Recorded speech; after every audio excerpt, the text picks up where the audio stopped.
Avoir un bon photophone, c'est bien. Savoir composer correctement des photos, c'est aussi très bien. Et si vous avez les deux, bah c'est parfait.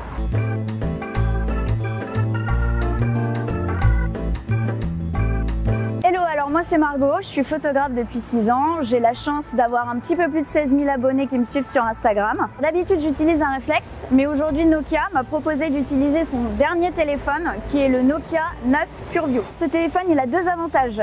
Le premier, c'est qu'il tient dans ma poche. Et le deuxième, c'est qu'il est équipé de 5 capteurs 12 mégapixels.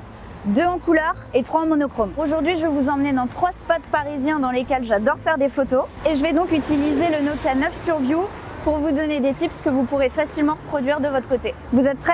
On y va!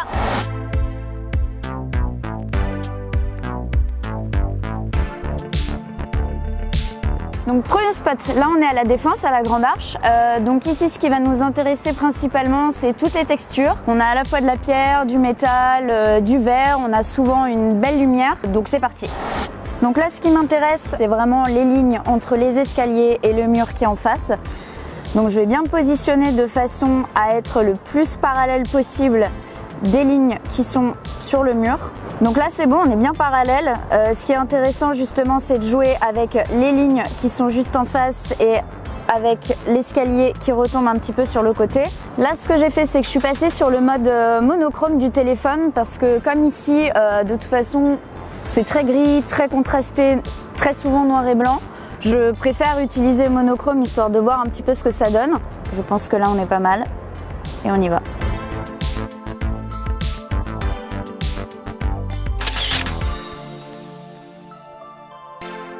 Donc ce qui était intéressant aussi sur ce spot, c'est justement les lignes qui sont très droites sur le mur et qui partent en hauteur. C'est plus intéressant du coup de partir sur un mode portrait que paysage versus les lignes de l'escalier qui justement partent vers le mur. Du coup ça donne vraiment une dynamique assez sympa. On a à la fois des lignes au sol et des lignes qui montent, donc voilà.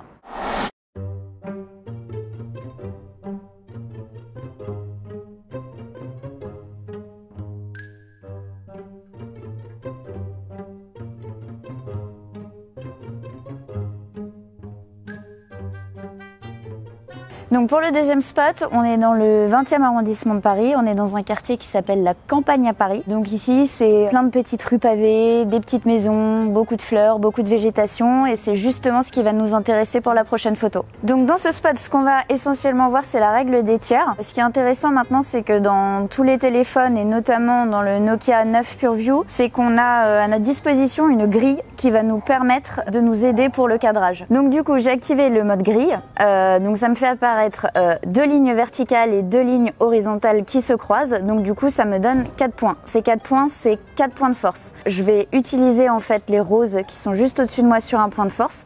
Donc là je vais choisir le point qui se trouve en haut à gauche. Et surtout bien penser à régler l'exposition puisqu'on est dans un temps à la fois lumineux et sombre. Donc je gère ma luminosité, je fais bien mon cadrage et je peux prendre ma photo.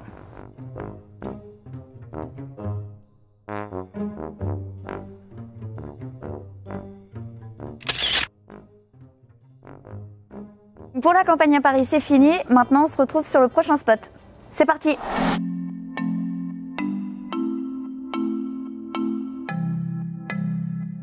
Donc on est au 3e spot, donc on est sur la Coulée Verte dans le 12e arrondissement de Paris. La Coulée Verte anciennement c'était une voie de chemin de fer, donc ce qui va nous intéresser ici ça va être d'utiliser le côté un petit peu verdure de la promenade ainsi que les vestiges de la voie ferrée.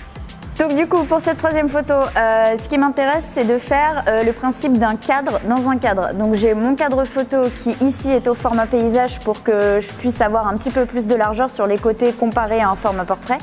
Et donc la sortie du tunnel, le côté arqué, va me servir en fait de cadre pour que je puisse prendre la photo en face de la verdure.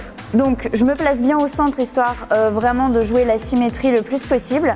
Et ensuite ce que je vais faire c'est que je vais aller chercher l'exposition qui est dehors plutôt que celle qui est dans le tunnel. Donc je vais la baisser légèrement puisque du coup dehors c'est plus lumineux que dans le tunnel. Et une fois que mon exposition est bonne, que c'est ni trop sous-exposé ni trop surexposé, je prends ma photo.